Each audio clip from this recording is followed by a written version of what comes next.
I'm Sean Fennessey. I'm Amanda Dobbins. And this is the Big Picture, a conversation show about what you're gonna do when they come for you. Today we are diving into 3 new releases. The weekend's box office champion, Bad Boys Ride or Die, Ishana Night Shyamalan's debut feature, The Watchers, and Viggo Mortensen's The Dead Don't Hurt. Funny thing about this, Viggo Mortensen on the podcast today, Amanda. Yeah. He is the writer, director, and composer Correct. of this new Western, anti-Western, inverted Western, starring your girl, Vicky Krieps. Yeah. I think it's pretty much a Western, but about the person that you don't expect the Western to be about. Precisely. I talked with Viggo about that. I hope you will stick around for my conversation. Viggo Mortensen is simply the man. Yeah. I think anybody who likes movies knows that, and he was a great guest. But first, Bad Boys Ride or Die, quote unquote, saved the summer box office, which we will discuss. Everybody's got to relax. Everybody just settle down. I mean, it's good that people went to the movie theaters. Will Smith himself went to the movie theater. He did. And then filmed it and then put it on every social media platform. I didn't see that. Oh, you didn't? Yeah, No. He surprised an audience in Baldwin Hills, and he sat there the whole time, and then he walked out with the people and was like, "Hey, that was a good movie." And then everyone, was like, "Oh gosh, it's Will Smith," and then a little party formed in the hallway. Oh, okay. And there were cameras throughout. I would have enjoyed that at my screening. Yeah, no, me too. I went to a 12:30 p.m. at the Burbank 16 by my lonesome. I was at a 12:15 at the Landmark Pasadena with me and 3 other people. Two ships passing in the night of East Side viewings. Right, but I couldn't handle the traffic on the way back.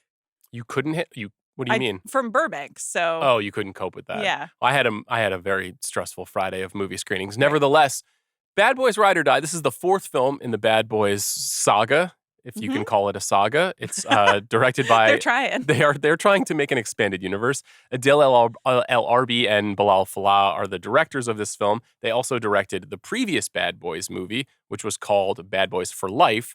If you ask me, this should have been called Bad Boys numeral 4 Life, and the last film should have been Bad Boys Ride or Die. That's just me being the marketing executive. Could have been Bad Boys Forever. Could have been. Which I actually did think was the title of the movie until it ended and Bad Boys Ride or Die flashed up on the screen. And I was like, oh, missed opportunity. The 4th film, this is the 2nd in 4 years. You may recall, in January of 2020, I do. Bad Boys 3 was released. And then what happened? And then we all went into our houses for 3 to 4, 5 years. Not ideal. Yeah. The last film was a pretty modest hit. And this film looks like it's going to be a pretty good hit. Of course, stars Will Smith and Martin Lawrence reprising their roles as Mike and Marcus. Has anything else happened to them in the interim? Well, we'll get back to that. This film, the Bad Boys movies are very rarely about story, but I'll give a brief summation of the story. Yeah. Their lieutenant, Lieutenant Howard, is no longer with us in this film, played memorably by Joe Pantoliano in all of these movies. And for some reason, Howard has been framed for some sort of relationship with cartels. Right. And they're sullying his good name. And this is devastating news, especially since Mike and Marcus appear to be, after Mike's marriage and Marcus's survival of some sort of physical episode. It was a heart attack. Was it officially a heart attack? Yeah, it was a heart attack. He had a minor heart attack. He recovered. And their purpose is renewed to clean the good name of their beloved ex-boss. Right. I don't really understand a lot of why the lieutenant was being framed. Nevertheless. Oh, I don't either. A very confusing series of events. And I'll be honest, I didn't revisit Bad Boys 3, though it looms large and frankly joyfully in my mind because you loved it. Well, yeah, because it was a return. It was like after 20 years, it was getting the band back together. My Will Smith feelings were far less complicated.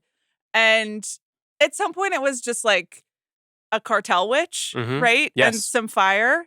And then they made a good Reggie joke. Yes. Which I appreciated. So I felt like as a fan of the franchise, it hit the right amounts of absurdity and nostalgia.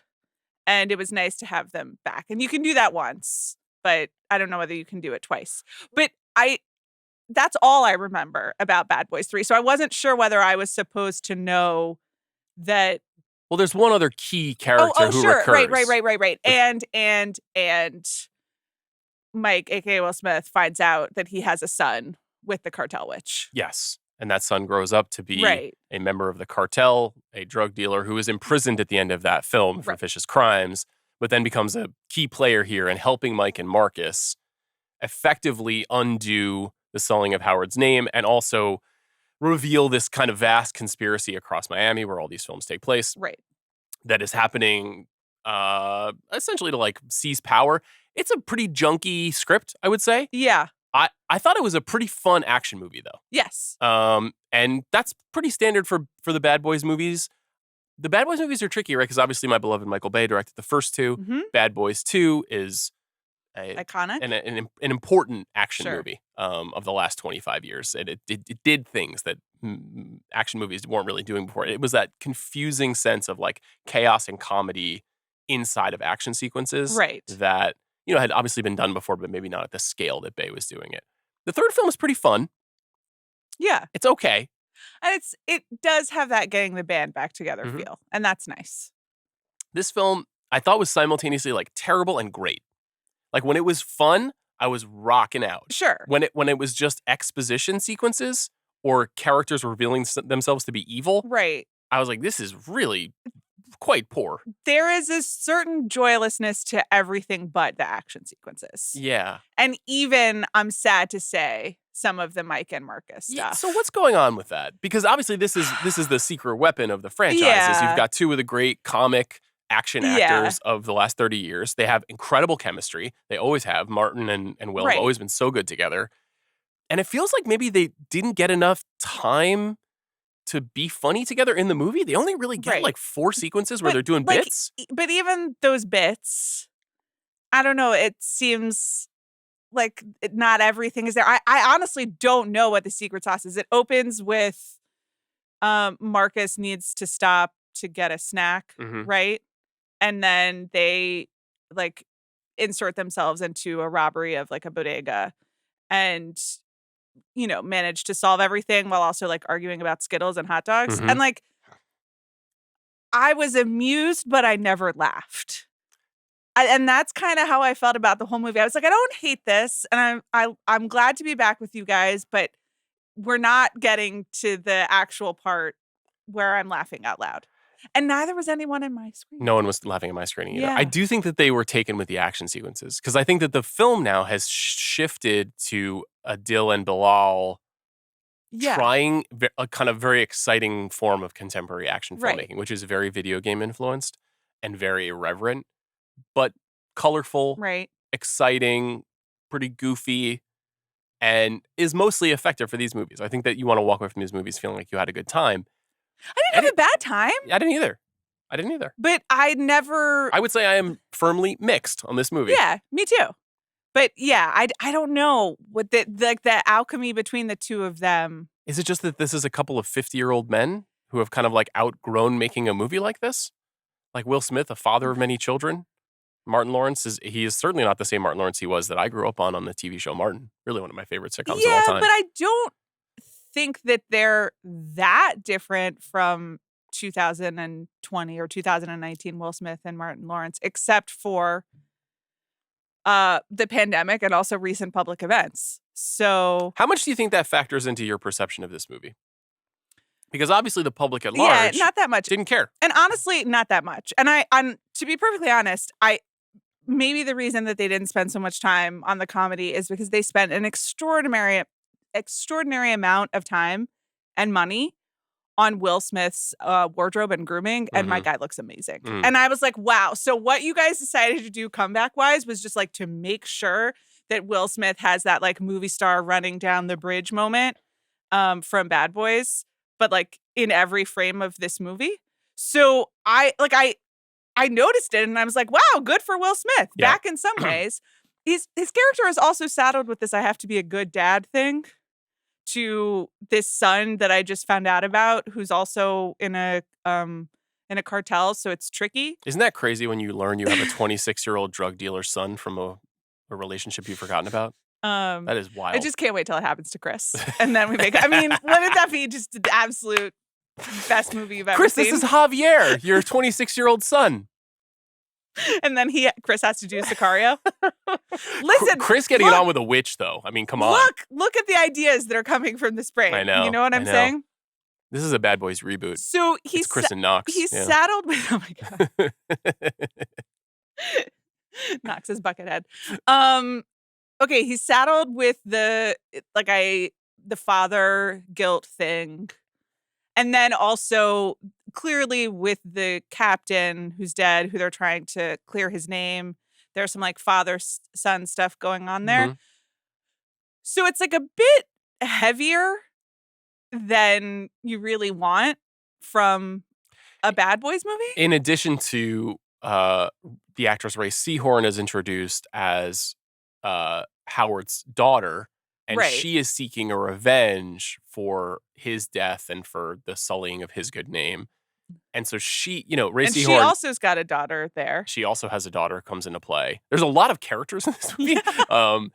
And Ray Seahorn, who is so fantastic on Better Call Saul, really one of the more complex TV performances for me. I don't know if you watched that show, but for me, like in the last 10 years, she's really quite interesting in that movie. You're kind of always looking at her face and trying to figure out what it is she's thinking. Right.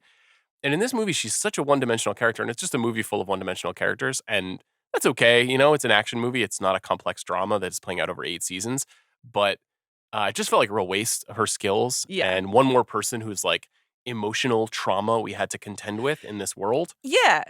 And that's the thing. Like, they're navigating a lot of different strains of emotional trauma. And I'm like, no. I want you to make jokes and fight a crocodile. Yeah. An albino crocodile. We did get that. I had some questions about that too. Did you notice how at the end of the last film they set it up so that it was supposed to be like Mike and Rita, his boss, were going to be together? Right. But then the movie just shoots it right ahead to he's marrying some other woman.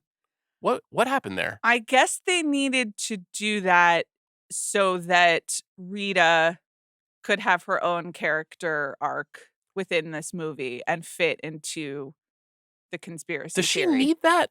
I don't think that she does, but that's at least that seems like the choice that they made. This is considered a mild spoiler, so if you don't want to know anything about the plot details of the film Bad Boys Ride or Die, So please this fast is quite forward. literally the most obvious thing. I've never seen a telegraph like this in a movie where Yoan Gruffin shows up in the movie. I know historically I never see the twist coming. I'm like a very stupid movie watcher, and I saw this clear as day. It was like they played like doom metal every time Yoan Gruffin's face appeared on screen, where they were just like, "This guy's a bad guy," but he it turns out he is a bad guy. Yeah. He is running for mayor of Miami. I believe he's an attorney general or a prosecutor, DA. Yeah. And he's dating Rita, who is a high-ranking official in the police department, who we thought was going to be Will Smith's wife at the end of the last movie.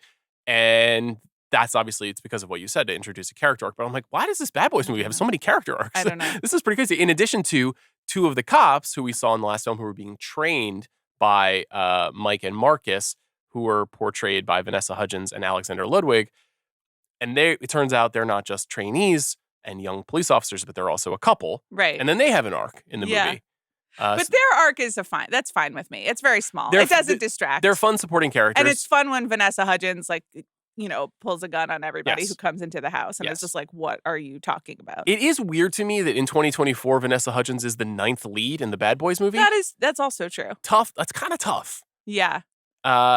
Eric Dane is a name we haven't said yet. He is the big bad of this movie. I still can't really figure out what was going on. So he was a special forces soldier who was kidnapped by the cartel, but just kidding, he was actually secretly working for the cartel. So you're sitting through the credits and you see Eric Dane and you're a woman of my age or just someone of our generation. What and age you is that? think McSteamy, right? You think that. I think you don't the think very deeply disturbed father on the show Euphoria. Oh, right. Okay. So you had Jacob like Elordi's father, a little bit more of a bridge I have. of Eric Dane. White-haired Eric Dane, yeah. This was quite jarring to me, Amanda Dobbins. I was like, that is not who I remember as like the second dreamboat on Grey's Anatomy seasons, 3 through 8? I don't know. I'm just learning now that Eric Dane and Rebecca Gayheart are no more. They split. That's too bad. Sad to hear. There was a time when they were the 2 most beautiful living people. Yeah. And they found each other. But like age has it was Comes for really us a all. reflection of my own mortality when Eric Dane showed up. But so for a while I was like, oh, wait, that's Eric Dane. But at that point, any exposition as relates to his role in the cartel or whatever, I missed I it. found it highly confusing. When he was McSteamy, Yeah. I did not watch the show. I was not really up on that. Never? I'm sure I've seen an Did episode here or Eileen watch two. it? No, it was just never a thing in our house. Oh my God, yes. Well, what a conventional medical drama. Who cares? I know, but that was like a real moment in the early 2000s. Understood. One thing I'd like to note Like, is I that personally TV just sucks. I mean, I'm a huge fan of movies. I haven't watched TV in like a really, really Okay. long time, as Okay. you know. Like I did finish Downton Abbey, and I was really my Yeah. rewatch, Yeah. and then I was really sad, and then I remembered the movies. So thank you to that. Bring me to the third one. That's what I say. Yeah, But I was not. I was obviously aware of the headlines and the sort of like the fervor around the show at the time. But was there anything about McSteamy that was sinister? not sinister. He was maybe like a little bit of a bad boy, and if I recall, he was also involved at some point with McDreamy's ex-wife, who was Kate Walsh. I love Kate Walsh. Yeah. I think, again, I don't need the Grey's heads coming for me. I'm really supportive. I do my best to. This was like 20 years It was ago. 20 years ago, and I haven't caught up. Juliette Lemon still watches every single Still episode. going. It's still going, which is amazing. It is amazing. Good for them. But no, not truly evil. I Just say that because he's so naturally Yes. evil. It's like he like Yoan Gruffin when he comes on screen. I'm like, oh, well, he's the villain. there they are. Yeah. There's not going to be a twist here. Like he is definitely a bad Right. person.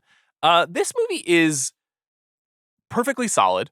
I was a little confused why Teresa Randall was no longer playing Martin Lawrence's wife. She has been replaced by Tasha Smith, Right. which, one of those things where they're trying to just like, oh yeah, just don't look over here. This woman who's been in the last 3 movies Yet is not in she's the on movie. like several ring camera. She has like several ring camera like close-ups. Yes. You know? I mean, So- Tasha Smith is an actress I like, but like I've been watching these movies. I know about these Yes. movies. It's very strange. I don't feel like bad about this movie. I think in many ways this is kind of what people want from the movies. Mhm. Where it's like it's Yeah. mindless, it's familiar, it's fun. It had like all the things that I'm remembering about the plot and the storylines of the 4 films. Most people don't care. Like it's just not. It's not ultimately not relevant. Well, sometimes when we are talking about like the latest installment of something or a late season of something or like something beloved, and they kind of like keep going back to the well with diminishing returns, and it's like you've besmirched like the good name of Lord of the Rings or Right, whatever right. nonsense. It's like we're not besmirching anything. These here. were Michael Bay movies. Yeah, it's like it's not as good as Bad Boys 1 and 2, but like I went to see Bad Boys. Yeah. I feel similarly. I do think that Adil and Bilal have something cooking, and I'd like to see them with like slightly better material. Like Yeah. I feel like with a better script, bringing their thing to the table, I do think that they could make something that when I'm overselling on Michael Bay or overselling on Chad Stahelski or filmmakers like that who I really like, they could do something really, really exciting. Mm-hmm. But right now they're in the gears of franchise Hollywood, and they're doing very well. And this movie did very well. Yeah. To go back to what we were discussing earlier, I didn't think of the slap once while I was watching the movie. I of course really like Will Smith as a movie star. So let's be clear. I seldom think of the slap when I'm thinking about the events of 2022 Mhm. and Will Smith. I'm thinking about all of the stuff aftermath. afterwards. Yeah. Okay. So you think the slap was a thought, good thing, No. and everything No, after that I was mean, bad. you can't hit people on stage on live television. That's Can't just do like it. it's like a good rule of thumb. But like, I think He more could have of- killed him. I literally was about to say he could have killed him. I think about that more than I think about the slap. Which, Definitely, by the way, that was the funniest. is thing a that ridiculous Judd happened. Apatow tweet that happened. You could just like read Judd Apatow's Twitter to me, and I just crack up. There've been I'd some good lose the ones. plot. And all the videos after the fact of just being like, Yep. and with and I noticed his glow up so much because like whatever lighting they had in those I'm so sorry videos, and I'm like working on myself, Yeah. was just like the saddest, oldest Will Smith you've ever seen. Mhm. And I'm happy he's looking great and feeling great again. So I don't know if I'm sure I've talked to you about this. I don't know if I've talked to. I assume I must have talked about this on the podcast before, but the Bad Boys, the original Bad Boys movie, Mhm. is the reason why Will Smith is a movie star. Yeah. I think a lot of people would credit Independence Day, but that came 1 year after the first Bad Boys movie. Right. In 2010, I wrote this big story about Michael Bay, and I interviewed so many famous people. And now when I look back on that, working on that piece, I'm like, how did this happen? I interviewed Steven Spielberg. I interviewed Ben Affleck. Right. I interviewed like Scarlett Johansson. Right. Tons and tons. It was for GQ in a time when people I know. still Well, did magazines. It reminds me of Yeah. a different era, but it was an oral history of Michael Bay's career. And of course, he has worked with most of the big movie stars Right. over that period of time. And he's kind of a joke now, so people don't think about it this way. But I had a 45-minute phone call with Will Smith just about Michael Bay. And he was the goddamn most charming person I'd ever talked to in my life. He was so funny and so nice and so smart. And obviously, he's Will Smith for a reason. But he told this long story, which he has told before, but he told the long story about taking the shirt off on the bridge and running down, and the moment that you were referencing earlier as the transformative moment of his professional life. That was the moment when Michael Bay was like, this is what I'm going to do for you. And this is what you can do. Yeah. And it worked. Yeah. And he's made so many great movies. It's very strange that, he's made 4 movies in 4 years. He's made Bad Boys 3. He's made King Richard, he's made Emancipation, and he's made Bad Boys 4. About Emancipation. And that is really the polarity of the Will Smith experience. Big time blockbusters and these reaches for prestige. Sometimes the reaches work, sometimes they don't. Emancipation really did not work. King Richard, of course, obviously worked. It's a movie I really liked a lot. He won an Academy Award for Best Actor. But there is something missing in the Will Smith story that we talked about when we did the Hall of Fame, that we talked about over the course of this show for years and years, because we both really like him as a star, where he never really takes on a cool movie. Django is the biggest example where he turned down Django. And I think about Django in my mind with Leo, Will Smith, and Christoph Waltz. And I'm like, God damn, and Sam Jackson. And I'm like, Jesus, like that would be the most powerful quartet of men in a movie since when? Since the Magnificent Seven, you know what I mean? Like it would just be so, but he never goes for the movie that would be hip, that would be interesting, that would reveal more about him. He's a very good actor. He can do The Pursuit of Happiness. He can do, 6 Degrees of Separation. But watching him in this movie, I'm like, cool. He's gotten his thing back that he needed, but he has now done for himself just what Tom Cruise did, which is that he was like, things got scary there for a little bit. I made a big public gaffe. Everyone thinks I'm weird. What I need to do is return to safe harbor of my franchise, be really good at that, and just stick with it. And I feel like that's what he's going to do. I feel like he's going to stick with it. If you heard tomorrow, Independence Day 3 is announced, and he stars it, would you be surprised? No. And maybe I would even be okay with it. I mean, I don't know whether I mind the safe harbor as much as you do, because I just see so much more because I know how smart he is. Sure, and so talented. And I think in some ways, I think he just has a different rubric than you and I do of what's cool and what's interesting to him. And he has talked. As you said, he is like incredibly smart and charming, obviously, but thinks about his career in a very specific, intentional way, and has talked about the math that he does before picking a certain project. And I think he has a formula. Yeah, and he just has different inputs than you or I do, and that's fine. It has served him well, even if we haven't gotten the hippest movie in the world.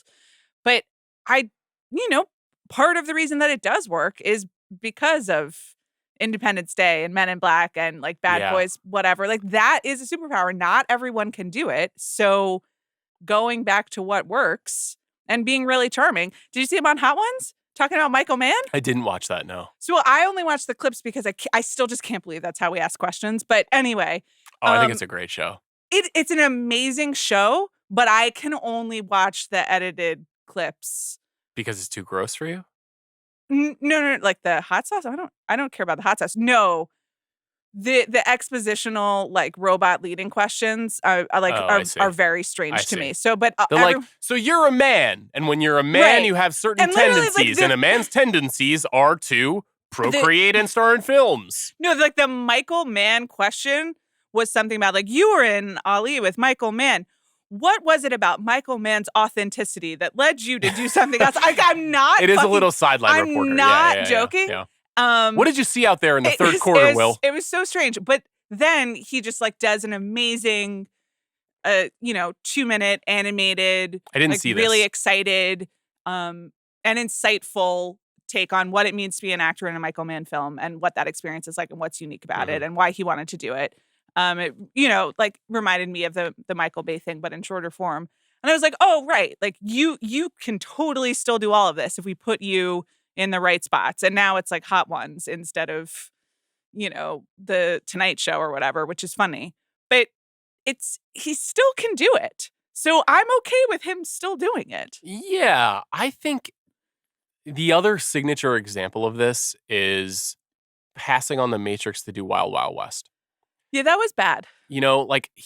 And it's because I think he either thinks about box office or, like I said, prestige, like a kind of award worthiness. Right. And Ali, of course, was an awards play. It's an incredibly important American story. It is one of the best American filmmakers of the last 75 years. Like, all the pieces make sense. And that movie is good and not great, in my opinion. A very interesting film, but it's in this bottom tier of the Michael Mann movies for me. You're talking about Ali and not Wild Wild West. Ali, no. Wild Wild West, of course, is a 5-star masterpiece that everyone loves and has no controversy. But there is also a thing. I mean, Wild Wild West is a travesty, even though that song is going to be playing in my head for the rest of the day now. I mean, it was just like, what a rich time to be 14 and impressionable. On paper, you could see it. You're like Barry Sonnenfeld coming off of cool movies plus Kevin Kline. No, you can't see it. But that's okay. The thing is that I think even at that point in 99, it's not that he was bigger than The Matrix, but he has always been conscious of Will Smith, like the star. And if you're doing The Matrix, I understand that is like Keanu's breakthrough, but that is a breakthrough as much for the Wachowskis and for everything that happens in the movie itself. I mean, I think it could have had the exact same effect on Will Smith's career. Like, Keanu was in Speed. He was in Point Break. Yeah. Like, he was a big action star, and it took him to another level. Yeah, but still, Keanu is still, to this day, not Will Smith, respectfully. I think Keanu's probably had a more interesting career ultimately. Well, sure, but that's what I'm saying. But I think that Will Smith does look for it in terms of like, I'm building Will Smith. Yes, I'm not building like a more business than art. Yeah, honestly, it's more. So I wouldn't make that decision either, but I do think there is a logic to what he is doing. It's just not what you or I would always do. And I think the burden on him is different than the burden on someone like Keanu or Ryan Gosling or whatever. He's a black superstar. Yeah. He's a black superstar crossover figure, which is extraordinarily rare in the history of Hollywood. In many ways, he was the first megawatt A-list black star in action movies. Denzel kind of came to action movies later in his career. Right. So he did something that had never really been done before, and I think he felt a lot of pressure to continue to stay on top, which is why he organized his career that way, which makes a lot of sense. And in fact, in the story of Ride or Die, the new Bad Boys movie, 44% of the people who showed up for the movie were black audiences, which of course makes sense because I couldn't even remember the last film that was released wide this year that was sort of marketed to black audiences. There just has not been a lot. Right. They're underserved. We talk about it all the time. And so he is obviously working in that mode too, being mindful of that. So it's hard to compare careers when it comes to something as weighty as like the cultural implications of what he represents. I just know that like Will's never been in a Spike movie. You know what I mean? Like Will doesn't go for challenging, complex, maybe not surefire hit movies. And you can tell he gets a little bit anxious if something doesn't feel like the package fits together perfectly. Right. And so it leaves you with like, okay, Bad Boys 4. That's fun. Yeah. That's fun. I won't think about it again. I won't watch it again. Right. I didn't hate it, but it just kind of drifts off and he gets to continue on. I think if he took on the Tom Cruise approach, maybe of like being more in the bones of the movie, where he was like, this is almost organized around my monomania, I would be more interested in that. I don't know if he's capable of that. Yeah. It is a very Tom Cruise style playbook, and I think he's even talked about studying the films of Tom Cruise, kind of like literally as his playbook. But I don't know. He still is so reliant on outward charm that you can't do the Tom Cruise like this is how you have to, your motion smoothing thing as you can't become so removed that is its own form of fascination, right? Like Tom Cruise and now at this point is like a little bit of an oddity and like just throwing himself out of planes all the time, and that has taken on its own aura, and so Right. we all go to see what strange thing Tom Cruise is going to do next. But Will Smith is still banking on relatability. He's still just like posting like crazy to social media. He's still I mean, I guess Tom Cruise also showed up to Tenet, but you know, he's not going to Hot Ones. Right, Yeah, exactly. yeah. So I think he's maybe still just trying to be like the people's champion. And he like this weekend it kind of worked. Yeah, I'll be curious to see how the movie holds. It obviously did really, really well here and overseas. And that's another part of the story too, I think, which is that Sony, which made this movie, this is like the third or fourth movie in a row that they made at what is reported to be a much more modest budget than a lot of the stuff that we were talking about around Furiosa, where like these $250 million movies that keep coming up short. This movie reportedly cost $100 million. It's already made $100 million in 4 days. Garfield cost $60 million. It's already made $200 million worldwide. That's another Sony movie. Haven't seen it. Won't be seeing it. Okay. But not even when you rent it at home? I don't think I'll rent it at home. Okay. I don't think I care about Garfield. Like, even when Bill Murray was voicing Garfield, I didn't care. If Bill Murray participating makes me not, like, I don't care. That's a good point. Did you ever read the cartoons? I did. I liked the cartoons as a kid. Like on thought it was very funny. But like, as my movie star, Garfield, that's true. He's got like 3 jokes. Mondays, lasagna. He hates Odie. Right. What else? What else is there? But there's sort of like a misanthropy and like a he's really more Amanda Core. Yeah, I guess so. But like, no, he really is more Amanda Core. You don't just want to sit in your box just glaring at people the way that I do. Yes. Do you have a litter box at home? You know, we don't because we don't have cats. That's too bad. So we have other boxes full of shit, but not cat shit currently. What's your Bad Boys movie rankings? 2, 1, 3, 4. Oh, that was good. So did you want me to do a reverse countdown for the big reveal? Yeah. Do it very dramatic. Let's get a drum roll under Amanda's voice. At number 4 is Bad Boys 4. I think I liked 4 better than 3. Okay. Great kill scene with DJ Khaled in this movie. Oh yeah, that's funny. I enjoyed that. Obviously the like signature scene in 4 is a Reggie scene. You didn't like that? No. It was like very impressive, as you mentioned, heavily influenced by video games, and they're being very like obvious of it. And you know, Reggie is a Marine and defends his home and takes out like 15 dudes all by himself while Mike and Marcus watch on the various Ring cameras at the home. How many cameras are in Marcus's home? How many cameras are in your home? There's at least 2. Inside, watching what you're doing. My daughter has a monitor. Yeah. And then there's 1 security camera. Okay. Yeah.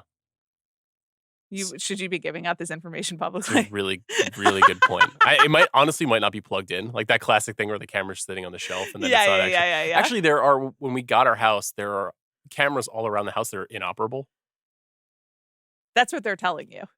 It's a good point. But they're out into the world, not into my house. Oh, so it's like outside watching all the things. Yeah, someone's monitoring your situation and then using it for various drops while you're asleep. Not ideal.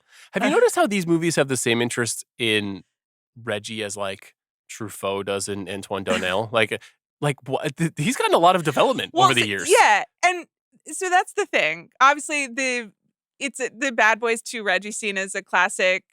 Language hasn't aged well. The spirit is one of the funniest things I've ever seen in my life. That's what I'll be doing to all of Alice's suitors. Yeah, I know. Me and but like, CR, it's really like genuinely very funny, and I would crack up.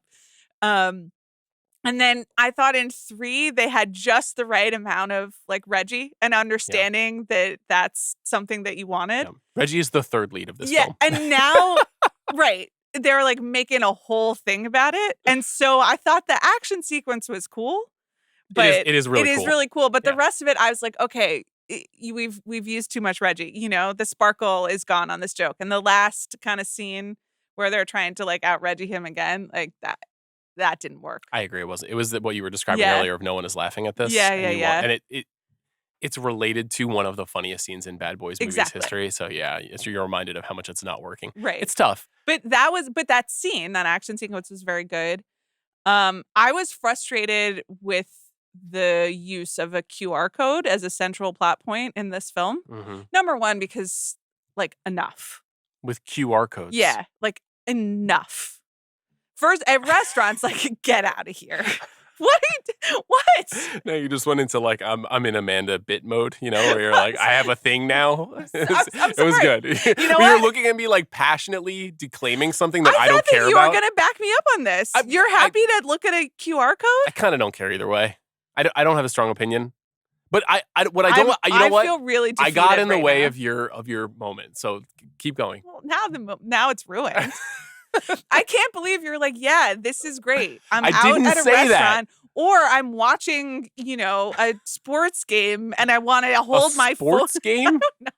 And I want to hold my phone up to the screen to scan a QR code to get like useless extra information and also have all my data stolen and tracked. So get out of here with the QR codes. The funniest thing ever is going to be when your identity is stolen after all these years of negating cookies. Nevertheless, What? because you Like, bought an $800 teacup, they cookies? took your identity. Cookies are like the last. I feel like my cookies behavior is really normal. Uh-huh. Absolutely. Yeah. I would say I thought of another thing that I do that I knew you would think is crazy, but I make up phone numbers when I order things online.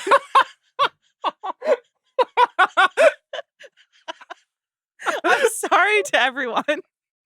But it's like they don't actually need my phone number, and I don't want them do calling you have me a if it's go-to problem. area code for fake numbers? No, I use my area code, and then I just kind of vary it. Because here's what I've learned in my time: You're a sick person. it's like you can't do. It's like Bobby, no one is helping me out here. This is like the most genius thing I've ever heard in my life. I'm gonna start doing this.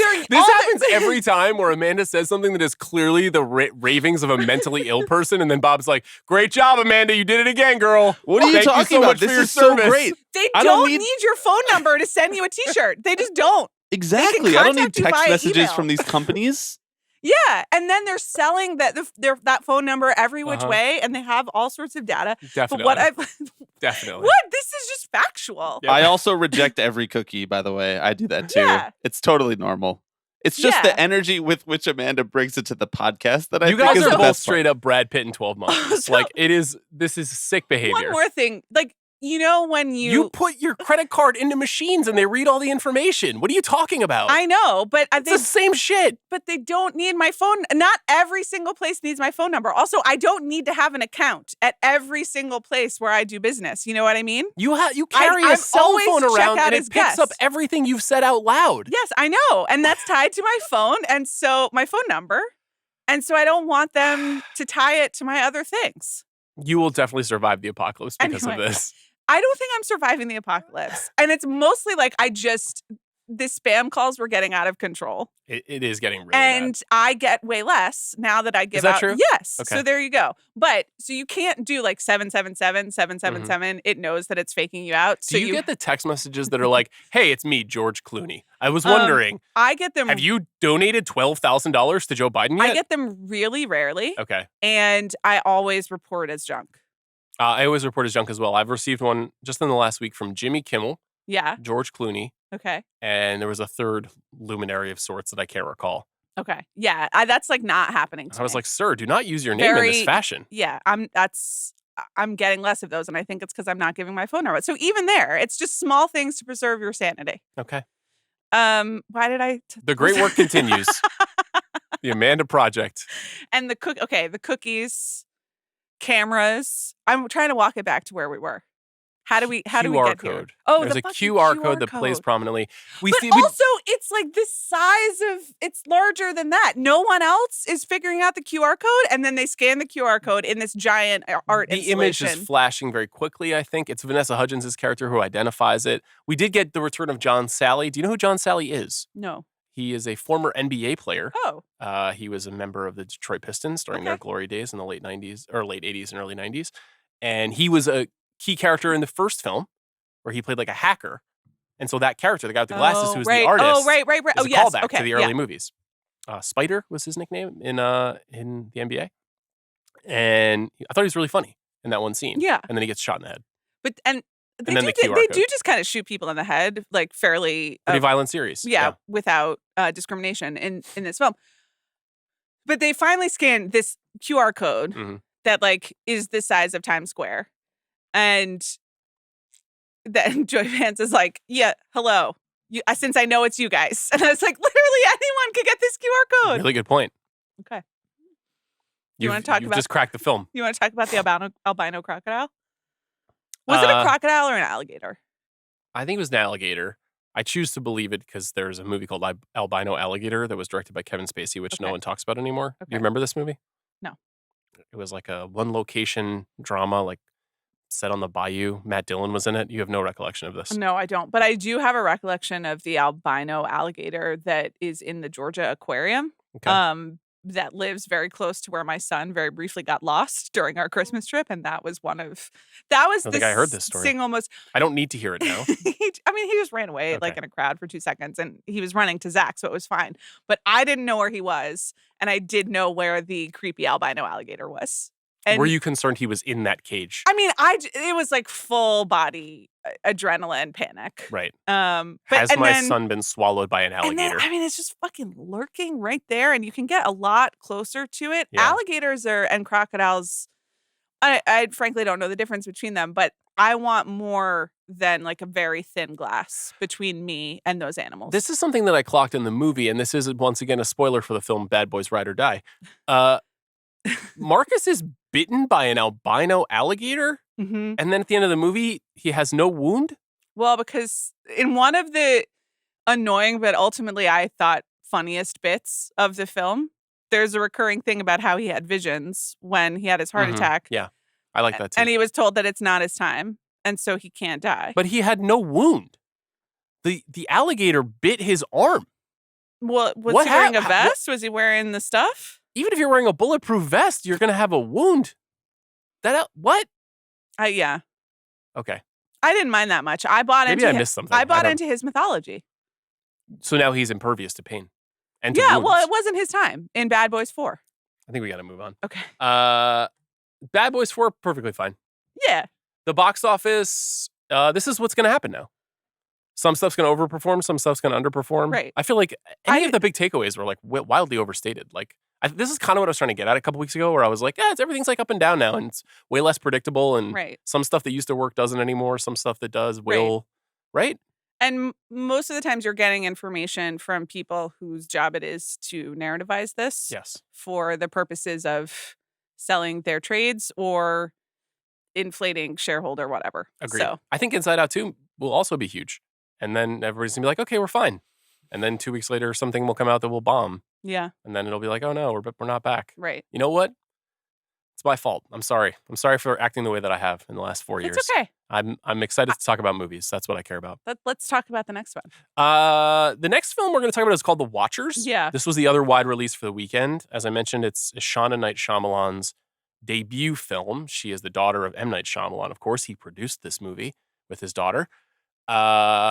Speculation is wide that this movie was made because M. Night Shyamalan made the jump from Universal to Warner Brothers, where he has a movie deal now. He has a new film coming out in August called Trap. My most anticipated of the summer now. I'm pretty pumped for it. I know. You'll be back from vacation, right? will. So we can see it together. I will. And in fact, I made some changes to get back for the Trap episode, which I'm very You excited about. changed your vacation? Well, sort of. In a manner of speaking. I moved more vacation time to a later date. Separate vacation. Because I was like, there's no reason for me to be Right. gone now when I could be home having a Trap doing episode Trap, and then I can do right. something else Right, later. right. Which I think is actually a good Okay, choice. I That was sounds actu- weird, but it's actually not weird when you look at the scope of my life. No, it does sound weird, but this was one where I think you were making balanced decisions. I think we want to have fun with that. Yeah, and we want to talk about Trap, and I also did have some thoughts about that other vacation week. Okay. Oh, interesting. Not for the podcast, just for life. Yeah. Okay, great. I look forward to that discussion. This movie is based on a 2022 novel by A.M. Shine. You read this novel? No. I haven't either. Apparently, some significant changes were made from this novel, which is Okay. notable. Do you think we should be spoiling this movie? Maybe we can just put a little box around the spoiler discussion, because there are, of course, as are in all Shyamalan movies, twists. I mean, what are we going to talk about if we don't talk about the... Well, that's a very fair point. The movie stars Dakota Fanning, Georgina Campbell, Olwen Foray, and Oliver Finnegan. It's a kind of folktale, fairy tale set in Western Yeah. Ireland. Oh, you Yeah. unhappily, disappointingly. Well, Just it's kinda like yadd I your way didn't through read that. the book because I don't read like folktale fairy tales, Okay. and I knew that it was in the sort of folk horror Shyamalan canon. So I knew we were going to be getting there. But as always, like I'm disappointed when the reveal is some version of what this reveal is. Well, I'll tell you what I'll briefly outline the story. So while attempting to deliver a bird, which I is think that the bird is supposed to have some sort of symbolism as well. absolutely, it is a metaphorical bird, Yeah. but nevertheless, the setup for the movie is It's- this young woman, Mina, who works in a pet shop, has to go deliver a Yeah, bird. she's an American woman who lives in Galway and works in a pet shop and has to deliver a bird. So she goes to deliver this bird. Her car breaks down. She gets lost in the woods. She identifies an older woman wandering through the woods, scurrying away. She follows her, where she ultimately enters in kind of a rectangular edifice where she and two other people are What living. would be a very chic Airbnb? You would pay a lot of money for It's that. just a studio space, not a lot of. Sure, but like from the outside, Yeah. It's cool. I think it would be marked up. The construction of that space is actually a relevant point of the Yeah. movie.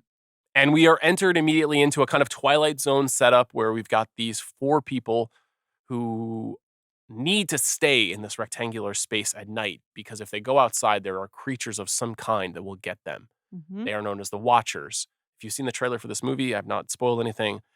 What these creatures want to do is simply observe the people who are living in this rectangular space. And so the four of them at night stand in front of a double-sided mirror and are essentially a visual feast for the Watchers. And that is what quells them, and that is what keeps them safe at the same time. This is a movie in a world full of rules. It's a film that takes a very long time to show its hand and then sort of shows it all at the Mhm. hour mark. And then there's another 30 minutes of movie. Right.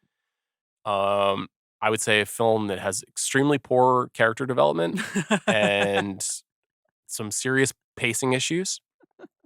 I was talking to our friend David Sims about this. He, of course, one of the great Shyamalan heads in the world. And I was like, what's the deal with this movie? I hadn't yet seen it. And he's like, well, it's clearly a movie made by somebody who has read Lady in the Water Right. a book that was read to them as a little kid for years. Yeah. And imagine if M. Night Shyamalan was your dad. Like, of course, you would be interested Right. in this kind of storytelling. I thought the movie was like wildly unsuccessful. And I really love movies like this. I love folk horror and I love thrillers. And I'm a huge Shyamalan fan. While acknowledging that like 1 out of every 3 you're like, woof, that didn't work at the end. Right. This one felt not baked. It felt like it was not ready to be a movie to me. What did you think? I mean, it just didn't work at the end.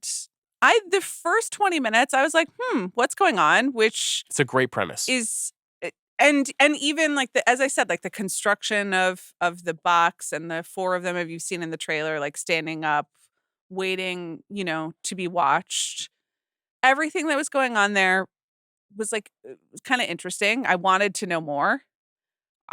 Yeah, they did not think through how they would tell you what else was going on, or ultimately the reveal. Because that's the two things in a Shyamalan or a Shyamalan-esque movie, right? It is the actual what's going on, but also like the structure of the reveal and how the Yes. information is Yes. deployed to you. And this is deployed fairly obviously, as you said, all at once.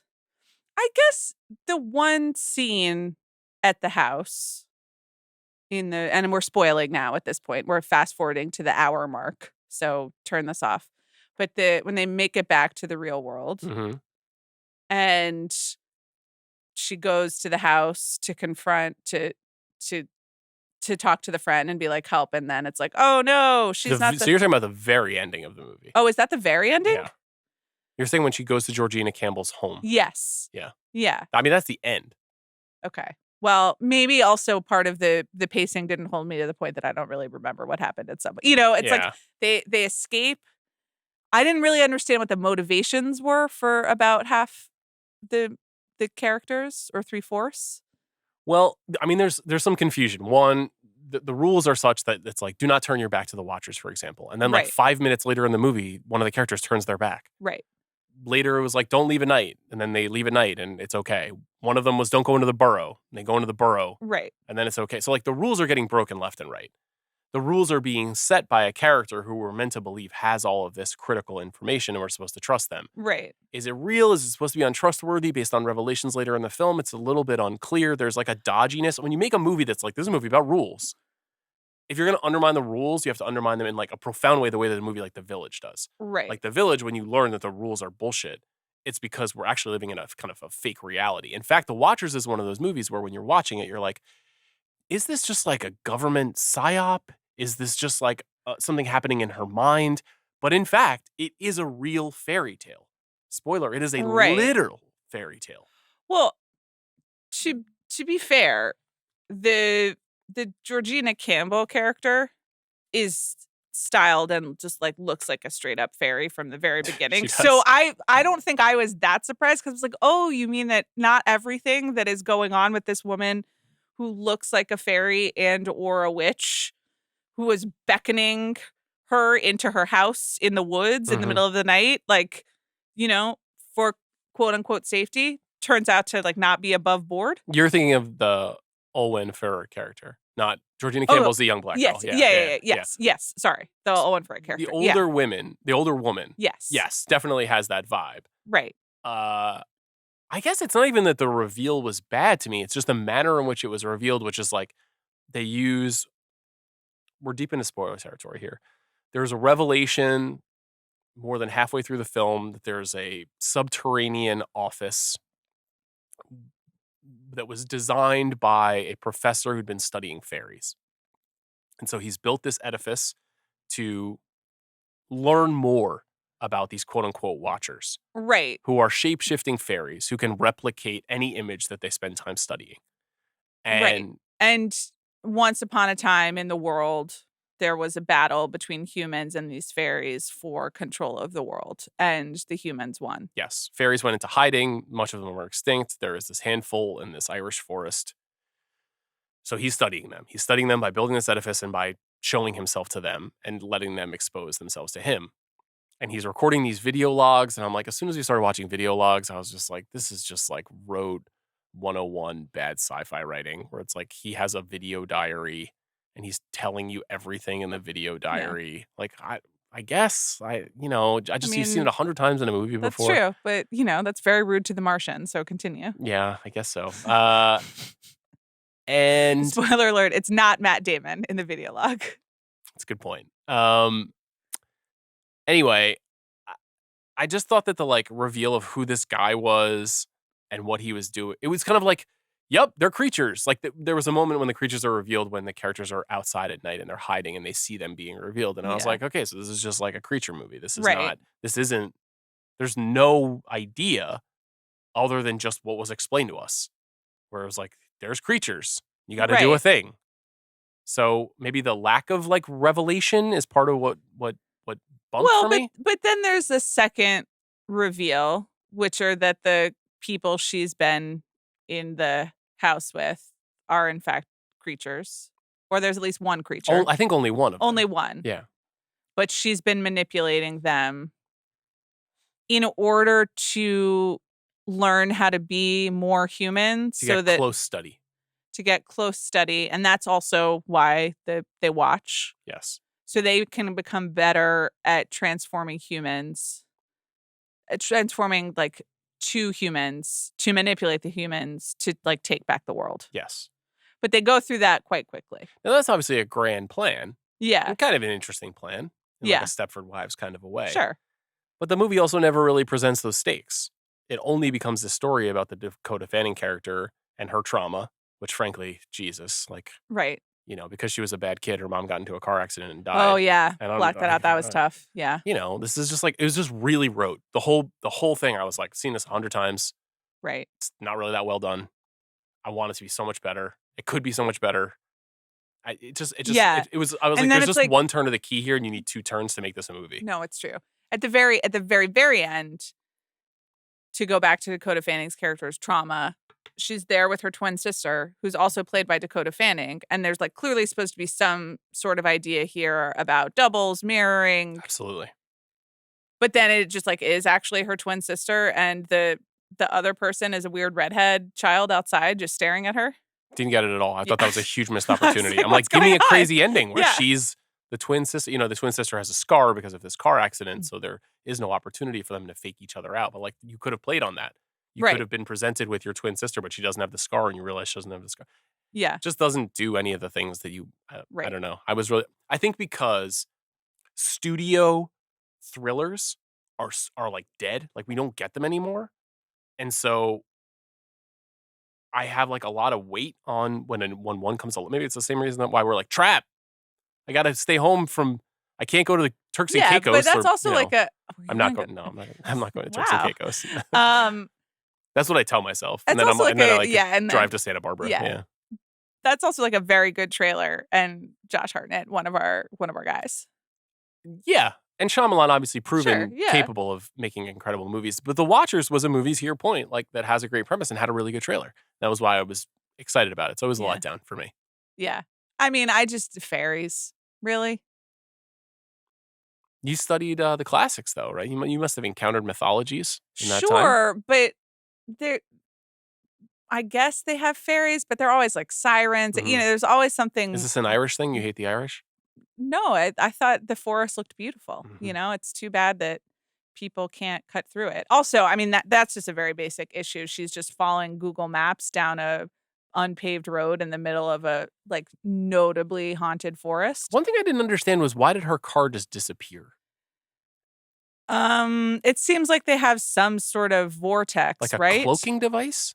Yeah, or because Explain that to me. Like, well, even like the perimeter around the house, they say it's like marked off because that's you can get back to the house from okay. daylight. But the very first scene, we're shown someone like trying to escape and get past that perimeter. This is what I'm saying. The rules of Yeah, the world yeah, are yeah. like really squishy. I agree. So I Kinda agree. disappointed. And then you try to make sense of all of it, and what you're rewarded with is like a fairy battle. not ideal. No, Really more of like a No. fairy knife fight. I guess so. But also like, and the historical stakes are that once upon a time, like it could have been fairies. But also, if the fairies are so powerful and they can mimic humans, How'd you lose? yeah. Anyway, I'm out. What were the changes from the original? I don't know. I didn't read it. Okay. I have an important question for you. Would you Yeah. fuck a fairy? No. Beautiful fairy presents itself to you. No, these were like gremlin. Like they were trying to make them like hardcore fairies. But the you film know? presents the halfling concept. Oh, of so if the fairies and fairy is humans marrying imitating each Ryan other. Gosling or whatever? But do I know that it's a fairy?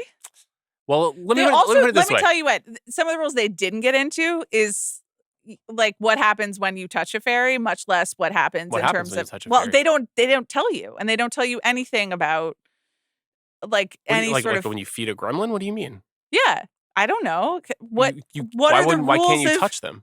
Well, I don't know. What if the manifestation or whatever breaks? Like, what if it's just a visual thing? Right. You know.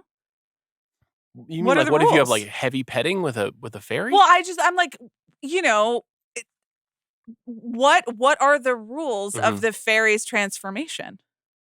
I don't know. Okay. Should we call Ishana? AM Shine? I'm good. I think I just wanted more. I don't really know what else to Yeah. say. I think everybody did, but that happens sometimes. It didn't do very well. I don't think the word of mouth was very strong on this film. There were only 2 other people in my theater There as were well 3 in on a mine Friday. on a Yeah. 9:30 on Saturday night. Oh, well, that's tough. Yeah. Not what you want. Yeah. Not ideal. What theater? I went to the Americana, AMC. Oh, wow. So people. that's really primetime traffic. Yeah. What's the scene like at 9:30 at the Americana?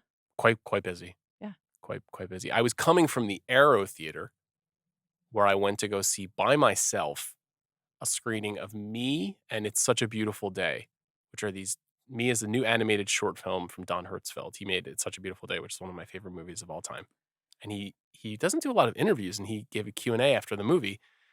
And I definitely had to leave the Q&A like a little bit early to go see The Watchers. And maybe this is part of the reason why I'm so sour about it. Right. Because this was like a thing I did for myself where I went to go see this beautiful movie So that I love you projected. drove across town I went all for the way to 7 Santa Monica p.m. for 7 p.m. Yeah. Did you do R&D Kitchen beforehand? I didn't because I had dinner with my family. Okay, well, that is nice. Yeah, it was nice. I was sort of like, wow, how'd you get this time off? But okay. I strongly negotiated it weeks ago because I really love It's Such a Beautiful Day and I've never seen it projected on the big screen. And, and you might think it's stupid because it's animated, but it's like a very profound meditation on life being like so stupid and so painful and so funny at the same time. And really like speaks to something very I sincere don't in think my that life. these things are stupid. I just don't connect with them you in the think way they're for that I kids? connect to other things. Well, this is like it's a No, true blue example. Some things are for Yes, children, this and is some not. things are artists expressing themselves in different mediums than the mediums that I get most excited about. That's what It's Such a Beautiful Day is, and it's a painful movie in a lot of ways, and a very it's very deep, and it was very interesting to hear him talk about it. So to go from that to something that's just like such a blah studio thriller, that may have been informing my disappointment. Yeah, that's a letdown. I went Bad Boys Watchers back to back on a Friday afternoon. It's pretty sick. It was awesome. It was great. What was your eating situation? Did you take a break? I'd love to tell you, Sean. At 11:50, I went to the Pasadena Sweet Green. I loaded up Bobby on my protein, nice, as well as my vegetables. Okay, and then hit Bad Boys. Bought some Raisinets because they're still available at Landmark. Thank you, Landmark, where I'm a member. And then I parceled out the Raisinets over the course of Bad Boys and the Watchers. Oh, interesting. Yeah. That you showed great restraint. Yeah. I'm not like you. I don't house it in like 2 seconds. I did buy Sour Patch watermelons before It's Such a Beautiful Day, and I ate all of them in 3.5 minutes before the movie started. I'm just remembering now that I had a dream about a Twizzler and eating a Twizzler last night. Her mind. It was really good, but I was like, I haven't recently eaten a Twizzler. Can I tell you something that happened? Yeah. This is not a review, so I'm not breaking an embargo of any kind. But I saw the movie Longlegs, which is this new horror movie that is coming out in July. And I love horror movies, but I have a kind of like dead-eyed, quiet soul about them where I'm just moving through them through my life to feel a little bit. It's your porn addiction. And it like it is, but we're not hopefully in danger of you killing someone. So no, you're in right. real life. Right. So it's better to explore. I like secret away my time with the horror movies. Yeah. And I saw this movie by myself. This is the first movie I saw on Friday morning. And I'm not really giving anything away other than for the first time in my life on Saturday night, I had a nightmare about a horror movie I saw. Wow. That's exciting. Yeah. Wow. And that's neither a positive nor negative review, but it is something that happened. So I had an interesting movie watching weekend between seeing It's Such a Beautiful Day, having a horror movie nightmare, Bad Boys 4 being fine, The Watchers making me want to drive off a cliff. Right. And then yesterday I watched Shogun Assassin, which absolutely ripped. Okay. So everything went well for me. I watched one half of Downton Abbey, the motion picture, as it's titled. Yeah. That's nice. Well, speaking of cinema. Can we talk briefly about The Dead Don't Hurt? Yeah. We saw this together a few weeks ago. This is Viggo's second film. Stars Vicky Krieps. You guys on a first name basis? I don't think he knew who I was or what my name was, but I don't hold that against him. He's a legendary individual. Yeah. He's got a lot in his mind. Right. Very articulate and thoughtful fellow. He's a human in Lord of the Rings, right? He's not an elf. He's Aragorn. Right. He's the king. And that's a human. He's a human. Because recently I learned that the hobbits and tree people are 2 different species within the Lord of the Rings universe. Think of all the other things you can learn. So I just need to get some, we were talking about elves and fairies. So they have fairies in Lord of the Rings, right? I honestly don't know. Okay. I really feel like the dwarves lifestyle would be for Amanda from The Hobbit, The hobbits, they eat and they sing, right? How I feel about other people singing. True, this is true. But they are committed to eating and relaxing and doing whatever the hell they feel like doing. Yeah. I like to sing as well. Eating, Have you started getting shushed by Alice yet? Oh my God. I am now told that I have to leave room, go into her room and sit quietly by myself. She's like, I need space. So what she needs is the entire living room of her house. At certain times, singing along to songs in the car And it's like songs that Knox is passionate about that I've introduced him to, but now once he knows about it, it's like, oh, suddenly I'm not allowed to sing along to Tom Petty. Like, oh, excuse me? Yes, I know that very well. Yeah, it's very, very Actually, tough. in our house, I think I may have said this before, but I'm allowed to sing, but her mother is not. Yeah. Well, Eileen has shared that with me. The sonorous tones. Right. You know? I also sometimes am not allowed to dance. So that's really, really tough. I'm always allowed to dance with Alice. Okay. We have a dad dance. We have a waltz. That's really nice. Yeah, we do the waltz. But I'm like trying to bring the enthusiasm. And he's like, no, mama. It's crazy how parenting just eats your whole life. Yeah. In a good way and in a bad way. The Dead Don't Hurt is a Western film. Yeah. It's a artfully, quietly mounted traditional Western that also seems to be interested in kind of subverting all the expectations of a Western. It stars Crepes as Vivienne Lecoudi, who is a independent woman who meets, is he a Swedish guy? Holger Olsen? You have Danish written Danish. here. Excuse me. A Danish immigrant in San Francisco in the 1860s. They fall in love. They go to Nevada. They start a life together. And then Olsen, who had been a soldier in his previous life, decides he wants to join up and fight in the Civil War. Right. So he leaves her to fend for herself in the open terrain of the Wild West. And she, of course, encounters some very scurrilous figures and becomes pregnant and has a family. And the story is told in this interesting way where it's sort of like time fractured, where it's kind of sliced into pieces and the pieces are moved around. And you have to like figure out the puzzle for yourself. I thought this was a pretty beautiful movie.